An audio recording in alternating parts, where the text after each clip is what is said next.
Colossiens chapitre 2 et on va lire à partir du verset 1er jusqu'au verset 15. Je veux en effet que vous sachiez combien est grand le combat que je soutiens pour vous et pour ceux qui sont à Laodicée et pour tous ceux qui n'ont pas vu mon visage en la chair, afin qu'ils aient le cœur rempli de consolation, qu'ils soient unis dans la charité et enrichis d'une pleine intelligence pour connaître le mystère de Dieu, savoir Christ. Mystère dans lequel sont cachés tous les trésors de la sagesse et de la science. Je dis cela afin que personne ne vous trompe par des discours séduisants, car si je suis absent de corps, je suis avec vous en esprit, voyant avec joie le bon ordre qui règne parmi vous et la fermeté de votre foi en Christ. Ainsi donc, comme vous avez reçu le Seigneur Jésus-Christ, marchez en lui, étant enracinés et fondés en lui et affermis par la foi, d'après les instructions qui ont été données et abondez en actions de grâce. Prenez garde que personne ne fasse de vous sa proie par la philosophie et par une vaine tromperie, s'appuyant sur la tradition des hommes, sur les rudiments du monde et non sur Christ. Car en lui habite corporellement toute la plénitude de la divinité. Vous avez tout pleinement en lui, qui est le chef de toute domination et de toute autorité.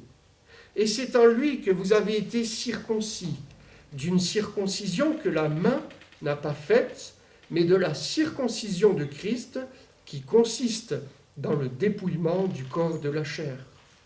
Ayant été ensevelis avec lui par le baptême, vous êtes aussi ressuscités en lui, et avec lui, par la foi, en la puissance de Dieu, qui l'a ressuscité des morts. Vous qui étiez morts par vos offenses et par l'incirconcision de votre chair, il vous a rendus à la vie avec lui, en nous faisant grâce pour toutes nos offenses. Il a effacé l'acte dont les ordonnances nous condamnaient et qui subsistait contre nous, et il a détruit en le clouant à la croix. Il a dépouillé les dominations et les autorités et les a livrées publiquement en spectacle en triomphant d'elles par la croix. Amen. Je pense, frères et sœurs, que ce matin, on ne va pas découvrir quelque chose de nouveau. Il me semble que c'est un rappel que Dieu veut nous donner au travers de ces textes, un rappel de l'œuvre du triomphe de la croix. J'aimerais que pendant quelques instants, on parle de l'œuvre de la croix, Dans ces quelques versets qui sont d'une profondeur immense, qu'on ne peut pas comprendre pleinement, il y a un verset en particulier, écrit par Paul, inspiré par l'Esprit de Dieu, qui doit attirer de nouveau notre attention, parce que dans ce verset, il est question de la croix, mais il est question du triomphe de la croix. On l'a lu ensemble, c'est le verset 15, il nous est parlé du triomphe par la croix. C'est une expression vraiment magnifique. Je ne sais pas comment vous percevez cela, mais c'est une expression que nous devons comprendre, parce qu'il me semble que si le Saint-Esprit a voulu qu'elle soit marquée, nommée dans sa parole, c'est parce qu'il a voulu qu'il y ait là une portée éternelle, et que pour nous, aujourd'hui, chrétiens de la fin des temps, nous puissions percevoir et comprendre que ce triomphe est encore pour nous, aujourd'hui, actuel, dans nos vies.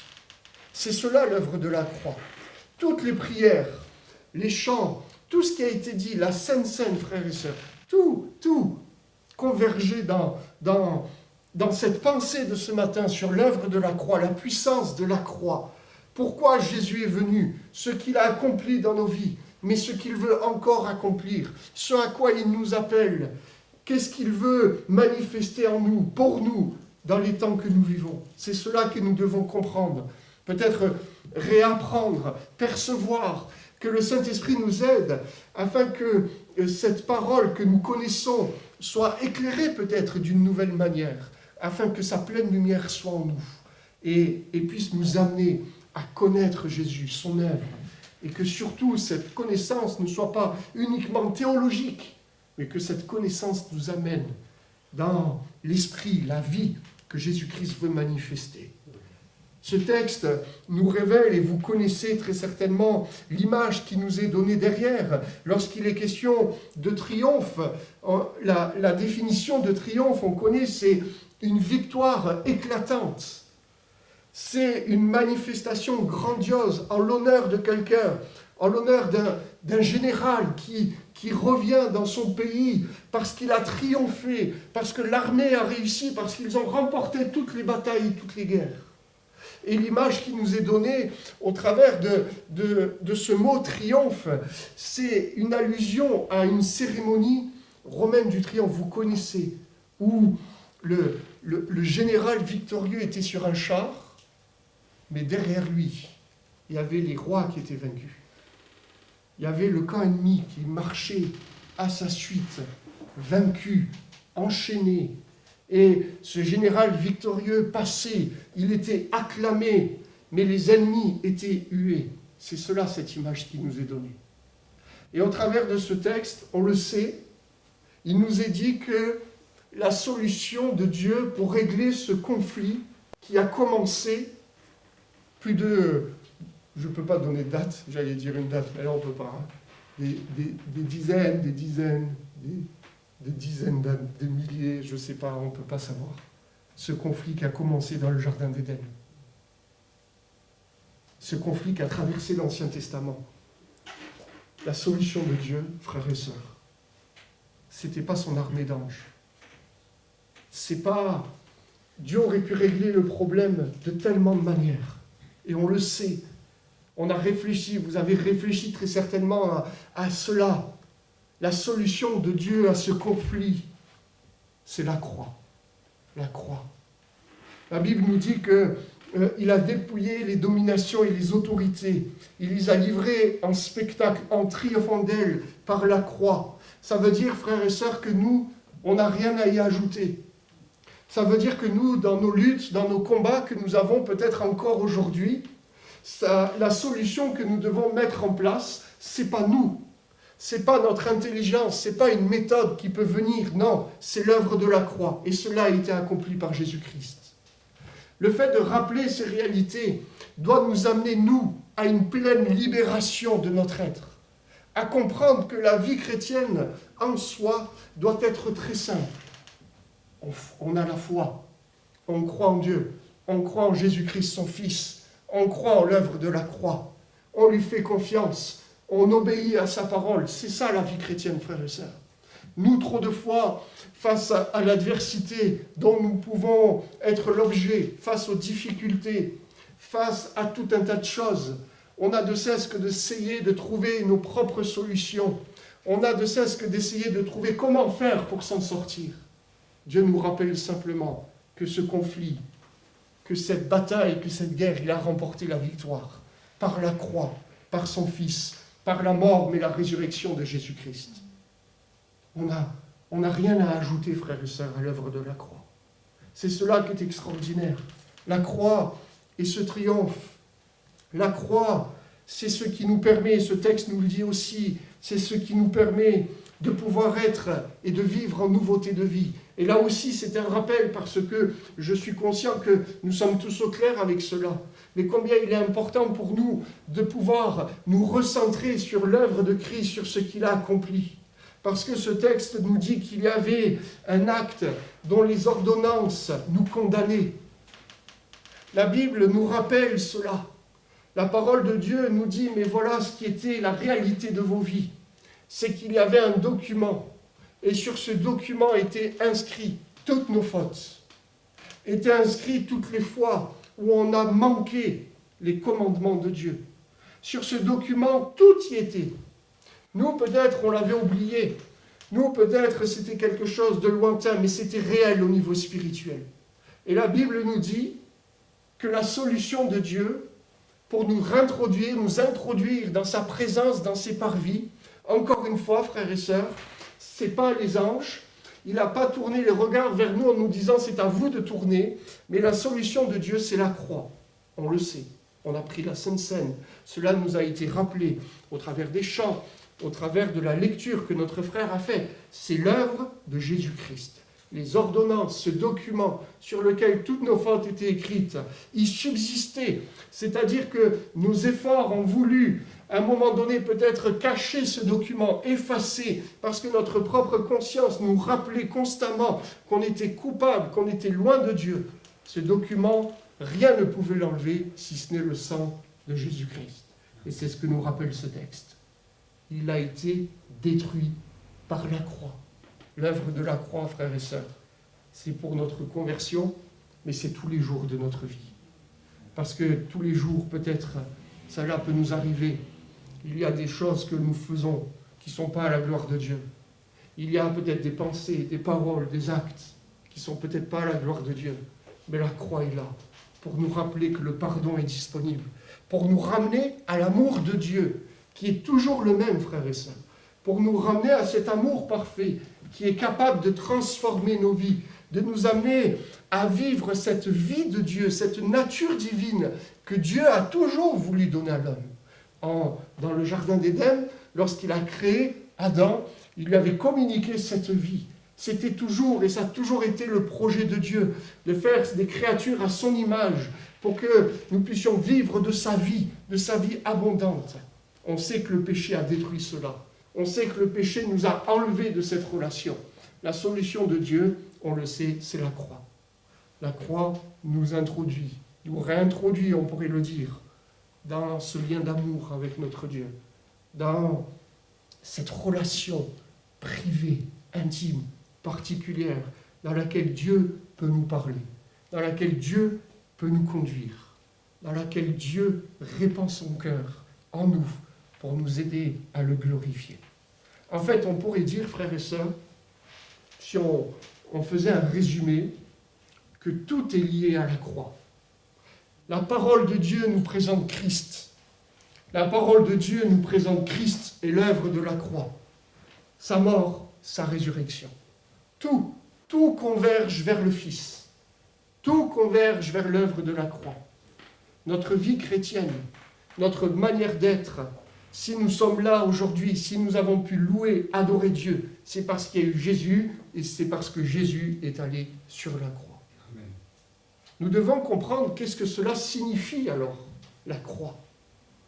Nous devons comprendre que, oui, effectivement, la croix est un triomphe, la croix est la victoire, la croix est la solution de Dieu pour nous réintroduire dans sa présence, pour nous arracher au monde des ténèbres et nous planter dans son royaume. Mais la croix, pour nous aujourd'hui, alors, qu'est-ce que ça signifie? Quel impact? Concrètement, qu'est-ce que ça veut dire?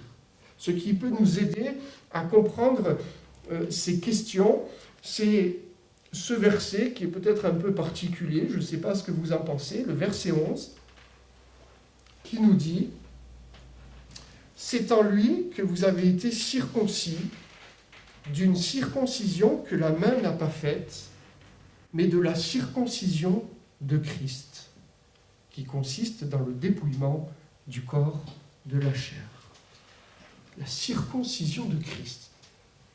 Est-ce que ce n'est pas une expression qui peut surprendre?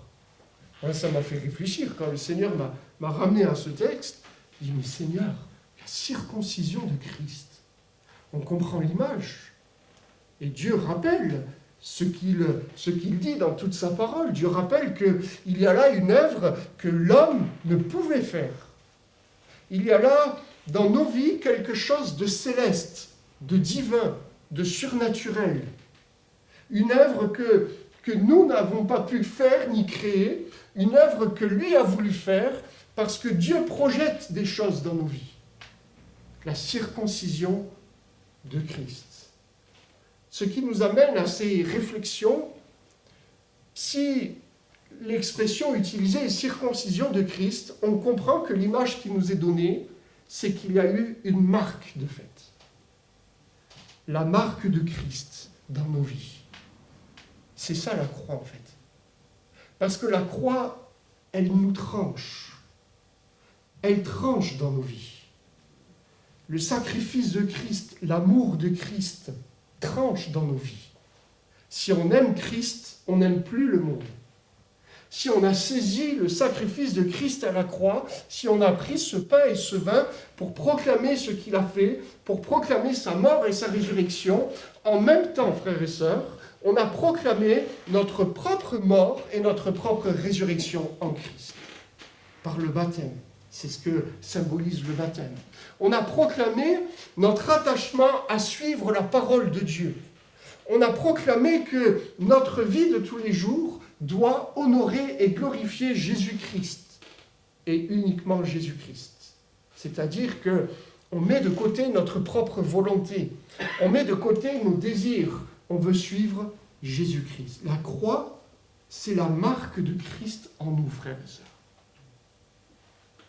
Et cette marque, elle laisse une trace, en fait. Et la question qu'on peut se poser, c'est finalement, est-ce que cette marque est visible en moi? Est-ce que cette marque, cette trace de la croix est visible, perceptible dans mon quotidien? Et ça, c'est une question essentielle, frères et sœurs. Parce qu'on peut avoir un rapport à l'œuvre de Christ et de la croix très théologique. Je ne dis pas superficiel, je dis théologique. Oui, Jésus-Christ devait être sacrifié pour moi. Vous savez, quand on parle à des jeunes, certaines personnes même, ils vous expliquent qu'ils avaient tellement peur de l'enfer, parce qu'ils avaient conscience de l'enfer, que forcément, dans leur langage, quelquefois direct, ils vous expliquent qu'après tout, ils n'ont pas trop le choix, parce qu'ils ont tellement peur de l'enfer qu'ils se sont tournés vers Dieu. Certaines personnes considèrent l'œuvre de la croix uniquement sous cet aspect. Parce que j'ai peur de l'enfer, alors je me tourne vers Dieu. Mais alors il y a une incompréhension de l'œuvre de la croix. Il y a une incompréhension de l'amour de Dieu. Il y a une incompréhension de cette marque que Dieu dépose, a fait en nous. Dans un but, frères et sœurs, c'est que nous aussi, nous puissions marquer les autres. Et l'œuvre de la croix, c'est cela. Ça veut dire que moi, dans ma vie de tous les jours, frères et sœurs, je laisse des traces. Et c'est intéressant de voir dans la parole de Dieu que la notion de trace est présente. Il y a plusieurs versets qui parlent de cela. Il y a notamment lorsqu'il est question d'Abraham, par exemple, je vous en nomme un, mais il y en a tellement d'autres, où Paul, dans Romains, dit « Et le Père des circoncis qui ne sont pas seulement circoncis, mais encore qui marchent sur les traces de la foi de notre Père Abraham, quand il était incirconcis. » Les traces de la foi. Vous aviez déjà remarqué cette expression? La foi laisse des traces, frères et sœurs. On le sait. La Bible nous parle et nomme d'autres expressions. Il est question de l'esprit qui laisse des traces. Et il est question de la croix qui laisse des traces. Ce qui nous amène, frères et sœurs, à ces questions ce matin, dans ce message qui est peut-être simple, qui nous rappelle l'œuvre de la croix, mais également qu'est-ce que la croix signifie pour chacun d'entre nous. Et je vais peut-être nous poser ensemble des questions pour que nous puissions peut-être réfléchir, nous repositionner si cela était nécessaire. Oui, parce qu'après tout, on remercie Jésus pour la croix, on chante des cantiques sur la croix, mais une des questions qu'on peut se poser, oui, mais dans mon comportement, est-ce qu'on voit la croix? Parce que c'est cela, après tout. On parle du triomphe de la croix, on parle de la victoire de Jésus-Christ, on veut s'approprier cette victoire. Et dans Colossiens, il y a un cheminement. Vous avez remarqué que j'ai commencé par le verset 15 et que j'ai remonté quelques versets. Je suis parti par la fin pour arriver vers le début, ce qui nous amène à comprendre que oui, il y a une victoire, on revendique cette victoire. Mais la question que Dieu nous pose, c'est oui, la victoire, d'accord, mais dans nos vies, est-ce qu'on voit la croix? dans mon comportement? Est-ce que quand j'aime, on voit l'œuvre de la croix? Ça, c'est important, frères et sœurs. Dans mon renoncement, dans ma vie de disciple de tous les jours, est-ce qu'il y a la trace de l'œuvre de la croix? Lorsque je parle avec des inconnus, peut-être eux ne peuvent pas percevoir ces choses, parce que, effectivement, vous l'aurez compris, lorsque nous parlons des traces que la foi laisse, des traces que l'esprit laisse, des traces que la croix laisse, c'est des traces spirituelles. Des choses qui sont imperceptibles pour nous, mais qui sont là, véritables. On ne peut pas expliquer, mais c'est là. Et je pense que ça nous est tous arrivé de parler avec des hommes, des femmes de foi. On parle avec eux, la discussion se termine, on rentre chez nous, et lorsque on repasse ces moments dans notre cœur, il y a eu un impact en nous. Lorsqu'on repasse, on dit « Oui Seigneur, ils m'ont fait du bien ». Il y a eu des paroles d'encouragement. Il y a eu quelque chose qui s'est passé en moi, parce qu'il y a eu plus que des mots. Il y a eu l'onction, il y a eu la présence de Dieu, il y a eu la marque de la croix. Et cela nous est tous arrivé aussi, peut-être, malheureusement si je puis dire, de rentrer chez nous, de repasser des discussions. Et on se dit, Seigneur, ça m'a fait mal. Seigneur, ceci, ça nous est tous arrivé peut-être. Est-ce que dans ma vie de tous les jours, on voit la croix? Est-ce que lorsque je suis en voiture, est-ce que lorsque je suis avec des personnes qui sont aimables, mais lorsque je suis aussi avec des personnes qui semblent être moins aimables, on voit la croix? Ou alors on voit la chair? Parce qu'après tout, c'est ça. Lorsque dans ce texte, vous avez vu ce qui est rappelé, il nous est dit qu'on a été ensevelis avec lui par le baptême, mais pour ressusciter avec lui, on sait que la place de la chair, c'est d'être mort, enseveli, crucifié, plus de place pour la chair. Mais la parole de Dieu nous amène aussi à comprendre que Dieu, parce qu'il y a une œuvre continuelle en nous, Dieu veut renouveler constamment notre bonne disposition, notre être intérieur, notre entendement, notre intelligence, notre conscience, pour qu'à chaque instant, nous puissions recevoir de lui, abandonner la chair, mettre cela de côté, pour qu'à tous les jours, nous puissions le glorifier. C'est ça la vie chrétienne, en fait.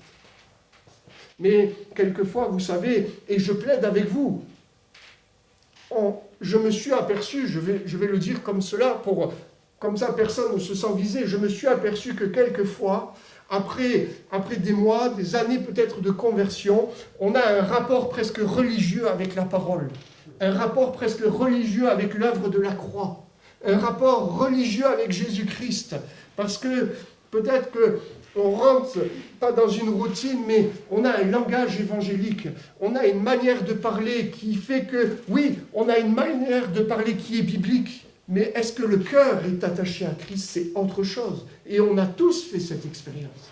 C'est différent. On peut connaître des versets par cœur, mais les vivre, on a tous fait l'expérience. C'est dur. On peut parler d'amour, on peut citer 1 Corinthiens 13, on peut le lire. Mais lorsqu'on est confronté à des personnes qui nous violentent, excusez-moi de le dire ainsi, qui nous crachent au visage, comme on a fait pour Jésus-Christ, peut-être pas d'une manière physique, mais avec des mots, est-ce que là, la croix se voit? Parce que ce que Jésus nous demande, c'est cela, frères et sœurs.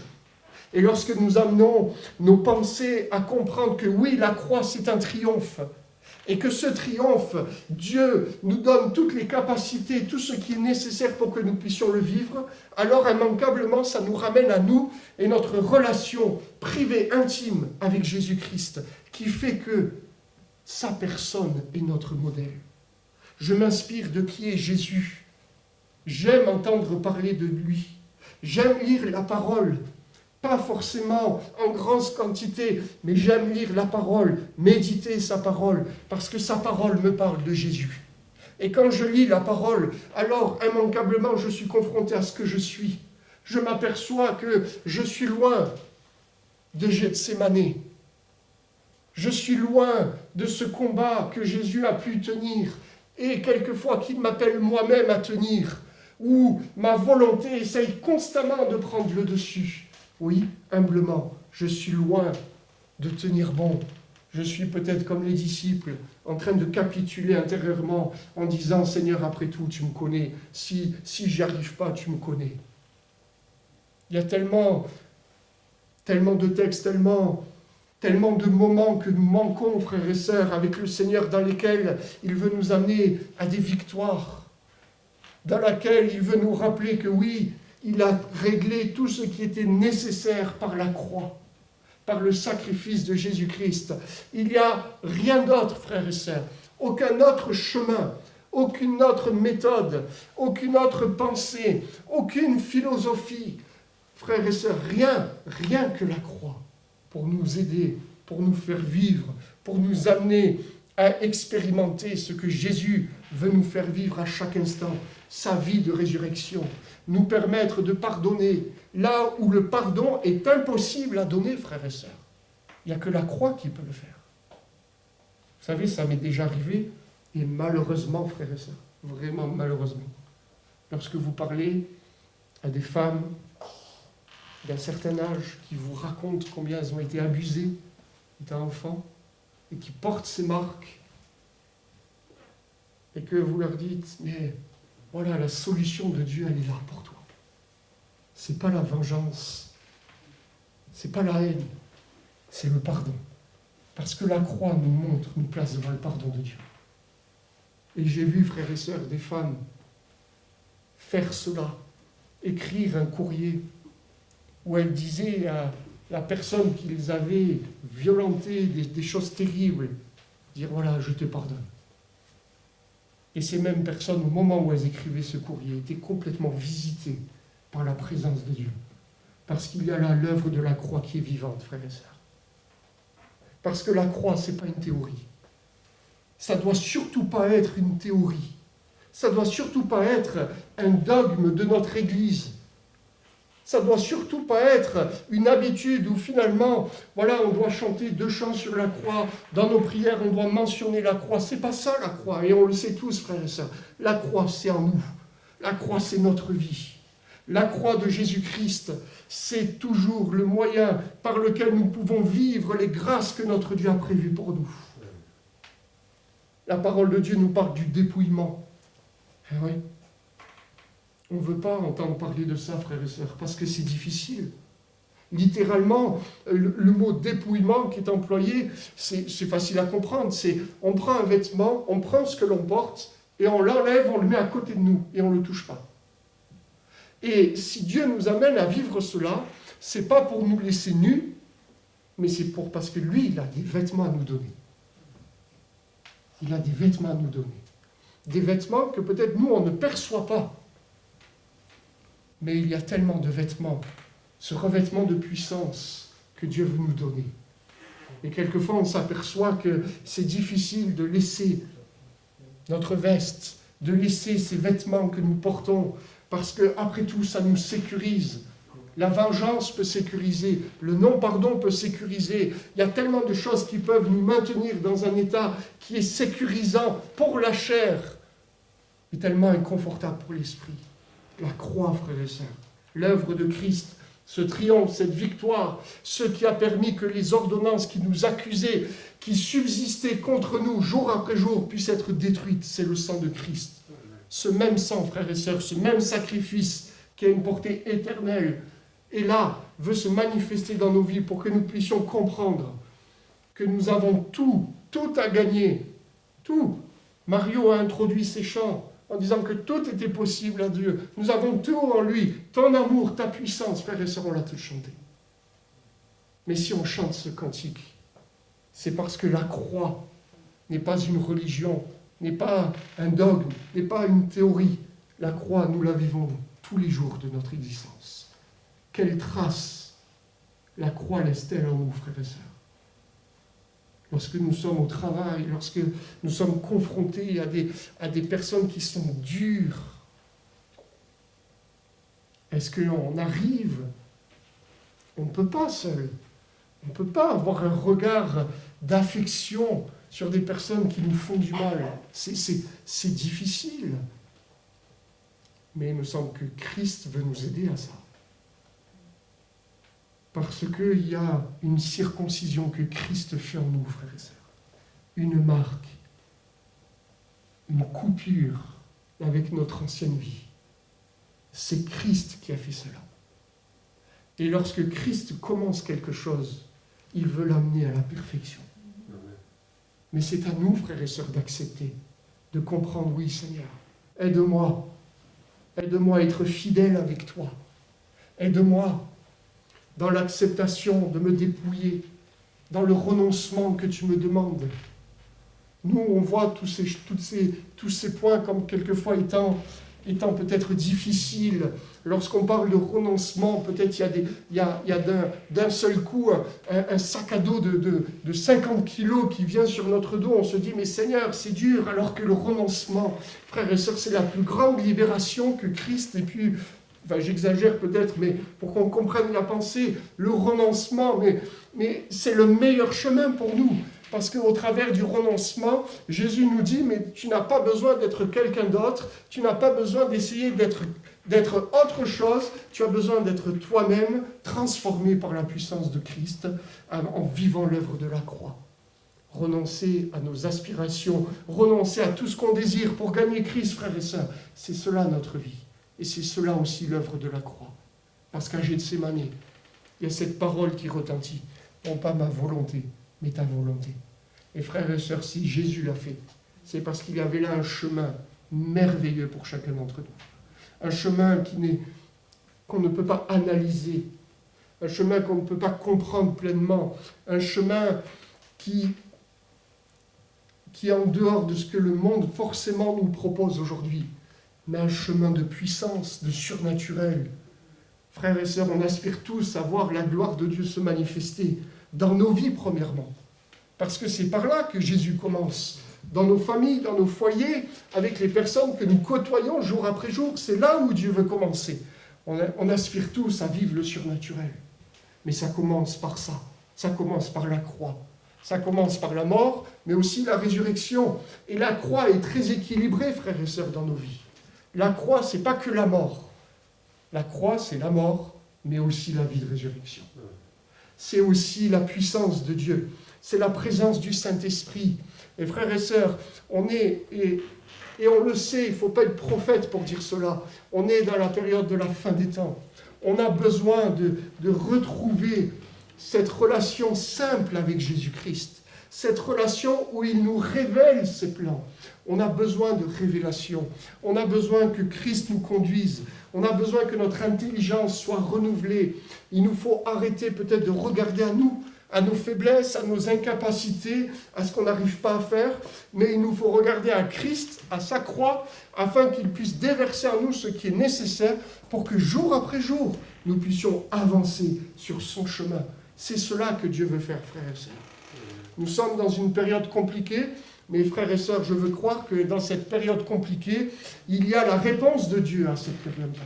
Et la réponse de Dieu est toujours surabondante. Parce que la Bible nous dit que là où le péché a abondé, la grâce a surabondé. C'est une loi spirituelle. Là où il y a une situation désastreuse, compliquée, frères et sœurs, la présence de Dieu, ce que Dieu veut manifester en nous, est toujours surabondant. Ça dépasse ce que nous vivons. Et aujourd'hui, on est dans un temps compliqué. Frères et sœurs, Dieu veut répandre son esprit. Dieu veut se servir de chacun d'entre nous, là où nous sommes, pour que le monde puisse voir dans notre vie l'œuvre de la croix. Ils n'ont pas besoin de voir, excusez-moi, je vais le dire pour moi. Le monde n'a pas besoin de voir mon mauvais caractère. Le monde n'a pas besoin de me voir râler sur les choses. Le monde n'a pas besoin de me voir critiquer les autres. Le monde n'a pas besoin de me voir prendre position pour tel ou tel parti politique. On a le droit d'avoir ça. Mais le monde n'a pas besoin de voir ça. Le monde, il a besoin de voir au travers de ma vie, Christ, la croix, le sacrifice, l'amour parfait, le don de soi, le pardon, la réconciliation, la puissance de Dieu, des paroles de grâce, pas des paroles négatives, pas des paroles qui vont plonger les autres dans le désarroi, mais des paroles qui vont encourager, qui vont communiquer une espérance glorieuse, parce que l'œuvre de la croix, c'est l'espérance, frères et sœurs. Christ est la gloire, l'espérance, et la croix, c'est cela, frères et sœurs. Aujourd'hui, les seuls qui peuvent avoir la paix, la joie et l'espérance, c'est nous, frères et sœurs. Et la marque, la trace que nous devons laisser dans ce monde, autour de nous, c'est cela. Excusez-moi de le dire ainsi. Si la trace qu'on laisse, c'est l'angoisse, si la trace que nous laissons, c'est des paroles déshonnêtes, c'est la critique, si la trace que nous laissons, c'est le péché, alors, frères et sœurs, il nous faut revenir à la croix. Il nous faut revenir à la croix, nous repentir. Parce que ce n'est pas une trace que Dieu veut pour sa gloire. La seule trace qui est là pour la gloire de Dieu, c'est la croix. C'est l'œuvre de la croix. Je termine juste, il y aurait tellement de choses à dire, frères et sœurs, par cette parole de l'apôtre Paul. Bien sûr, on comprend dans quel contexte il a pu le dire. L'apôtre Paul a été flagellé, battu, fouetté, lapidé. On comprend que sa vie entière reflétait la croix de Christ. Mais voilà ce qu'il dira. Que personne désormais ne me fasse de la peine, car je porte sur mon corps les marques de Jésus. Alors bien sûr, je ne suis pas en train de souhaiter que chacun en soit battu, violenté, etc. À une période historique, et peut-être encore aujourd'hui, dans certains courants, ils prennent ce texte pour justifier certains actes qui n'ont rien à voir avec le fait de se blesser soi-même. Ça n'a rien à voir, frères et sœurs. Mais si Paul a pu dire dans sa vie, je porte sur mon corps les marques de Christ, frères et sœurs, que nous puissions dire aussi, spirituellement parlant, je porte sur mon corps les marques de Christ, la vie de Christ, la croix de Christ, parce qu'il me semble que c'est ainsi que nous puissions aussi vivre, que nous pouvons aussi vivre le ministère de Paul, le surnaturel dans nos vies. Ça ne peut pas être dissocié, frères et sœurs. On prie un instant. Seigneur, merci. Merci pour ta parole. Merci pour la croix. Merci Jésus.